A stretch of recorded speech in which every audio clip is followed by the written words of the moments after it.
Hello everybody, we are delighted today to welcome Dr. Ashok Lahiri to Gokhale Institute of Politics and Economics. Mr. Lahiri, of course, is a very renowned economist. I know him for, I guess, several decades, but I would introduce him as someone who was professor of economics in the Delhi School of Economics, who was a part of the finance ministry in its very significant years of reforms. He represented India in Asian Development Bank. You've been the chief economic advisor to Government of India. You have been member of the Finance Commission, which is a statutory constitutional body.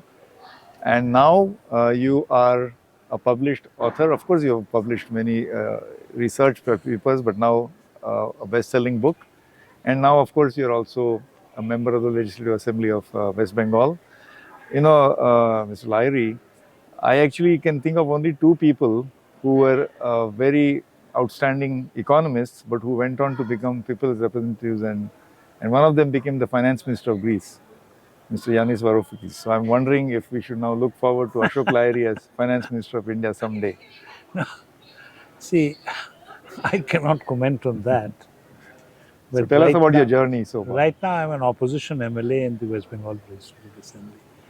I'll tell you what my journey is. I mean, having worked in the Government of India and Indian academic institutions and international organizations, I had a feeling, perhaps I thought beyond my capabilities and thought that it's time to give back something to the people. Having grown up as a middle-class boy in West Bengal, I was quite reluctant to criticize politicians. We criticize politicians, say, but chore, they're incompetent people. But we can't do that in our nice drawing rooms and just abuse them. You have to either join them and reform them from within, or you have to fight against them. So I thought, let me try. But Ajit, in all sincerity, I must tell you, it's a very tough job. So you are a politician now, but you're also people's representative. Meaning you have won an election and now are representing your not just your constituency, I guess all the people of Bengal in your assembly, right? And it's an overwhelming experience. I can tell you this, now having lived in metropolitan cities for how many years? Right from my birth, actually, I grew up in Kolkata. I had very little idea about rural Bengal and rural India. I must tell you, I have the confidence now, and I say it with a lot of responsibility, that I have a better understanding of the people.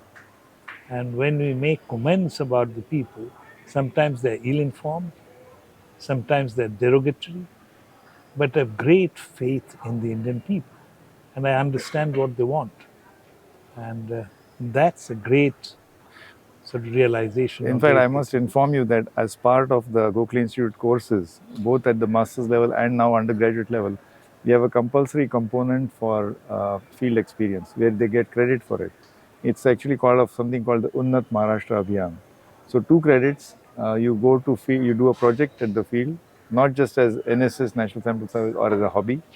So experiential learning is very much part of the economics degree you get from Gokhale Institute. It's a great idea, but I have one objection. So I'm an Indian, and I represent West Bengal. Gokhale Institute of Politics and Economics is not for Maharashtra only. Yeah. So why do you do it only for Maharashtra? I think we have a soft boys corner. And girls. Yes. No. Yes. Your responsibility is towards whole of India. Yes. You should send them to Maharashtra, not only Maharashtra, but maybe Manipur, Mizoram, West Bengal. I'll be very keen that your boys and girls come to West Bengal and tell us what they discover. I mean, I take your point. In fact, if you look at the student body, since our admission is purely by an all India competitive entrance exam, there is no management quota, no capitation fee, no donation seats. So in fact, de facto, we get almost 70-80% students from outside Maharashtra. So your point is well taken. I want to go back to when you said as a people's representative, you have a better understanding. But you were also a member of the Finance Commission, where you had to interact with all the state chief ministers and the state bureaucrats. So wasn't that also an experience to get to know? That's almost like discovering Bharat, because you go to all the states, talk to the politicians. I'm sure you have interacted with a lot of politicians. They're people just like you and me. And all the things that you're afflicted with, say, malfeasance, or the qualities that we have, commitment to the national cause, you will find them in all shades and colors. And when you talk to them, when you talk to ministers in different states, you learn quite a lot and you understand their political compulsions. In a way, the book that I have published, which is India a in Search of Glory. Search of Glory, it's really about democracy and how it's working and why politicians do what they do. It's never, isn't that Professor Kelkar? Isn't that Vijay Kelkar coming? Yes, yes, he's coming. So tell me, this politicians are, the word political party uh, is not even mentioned in India's constitution. Uh, our entire, every part of our life is affected by what political parties do. So politicians play a very important part of our life, whether directly or indirectly. And now you are that. Uh, don't you think politicians should become less relevant in our life if systems work, if the institutions work? I'm not sure in developed countries people obsess about politicians all the time. You think in the United States they're not Well, obsessed about politicians? maybe now, yeah. You think in the United Kingdom they're not? You think Okay, in let me Japan let me they're not? rephrase my question. So when people have problems, grievances, I'm talking about average, even people from rural areas, the tendency is to go to the MLA or to maybe the Jilla Parishad, the elected representative, not to go to the local municipal office or to the bureaucrat. Or so why is it that they have more faith that the politician will solve their problem and not just going through the? See, the reason is there's a human touch. See, administration should be working much more efficiently. Yeah, It is not. And let me not hide things. There is a problem of capture. When elite like capture.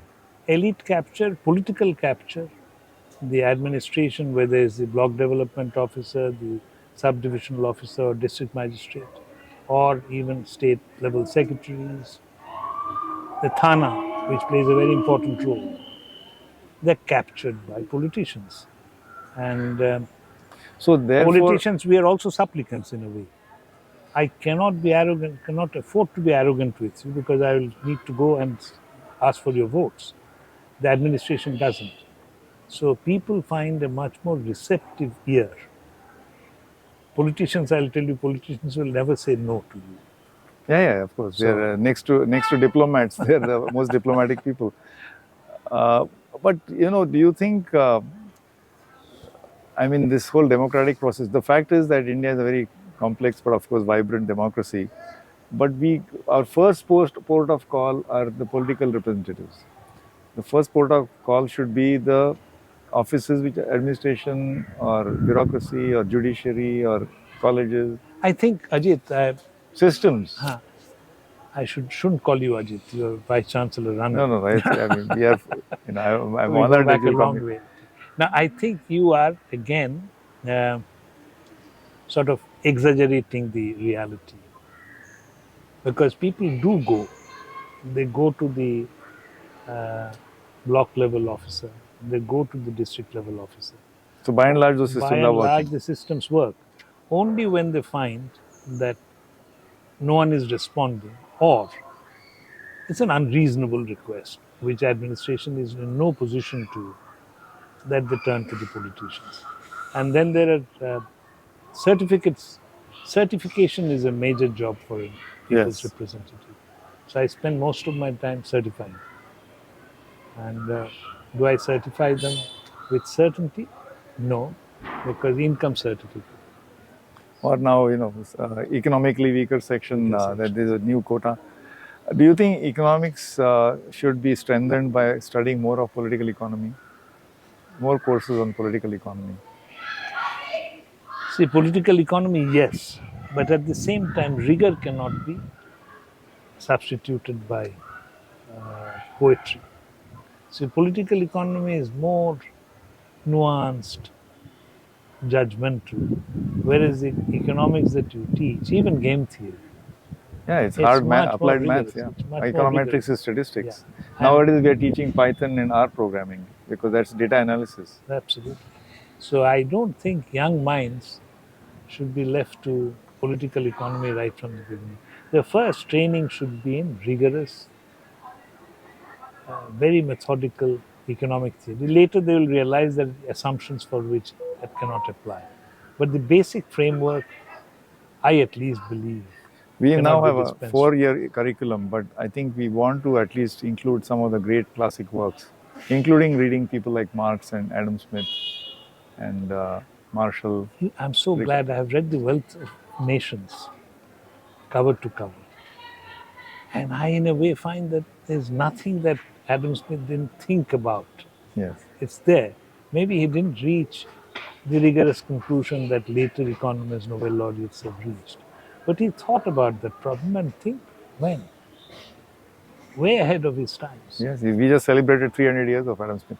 And even before that, on political administration, we have Kautilya's Arthashastra. People tell me that Artha should be understood as the Purushartha. It's not economics, but actually political administration. A lot of people wrongly think of Kautilya as an economist, but it's about political economy, political administration. Purusharth will mean dharma, artha, kam, moksha, Exactly, everything. exactly. I think that's too broad. And, But that's the treatise on. It's more of that, what the king's duty and But and you're telling me that your institute has got this 1615 or 1516 Machiavelli's Prince. yes, yes, our library has 3.5 lakh documents, and the oldest one goes to 1681. So If you it's one of don't the show it to finest me this libraries. time, I'll come back Yes, again to yes. see it. No, we want Ashok Lahiri. I mean, we have to have you back, but come with leisure. We would like to have a series of lectures by you. People don't know that in your earlier life, you were a very popular professor at Delhi School of Economics, one of India's premier economics institutes. So delighted to have you today. I know we can talk about so many things. I've seen you in your various avatars, including, I believe, cricket, right? Not Uh, cricket. Sorry, Psephology. psephologists. Yes, yes. Predict, analysis of elections. And shall I also say to my viewers, a nice, fun-loving, pan-chewing economist, but now an MLA. So thank you for coming to Gokhale Institute, and Thank you. look forward to having you again. Thank you.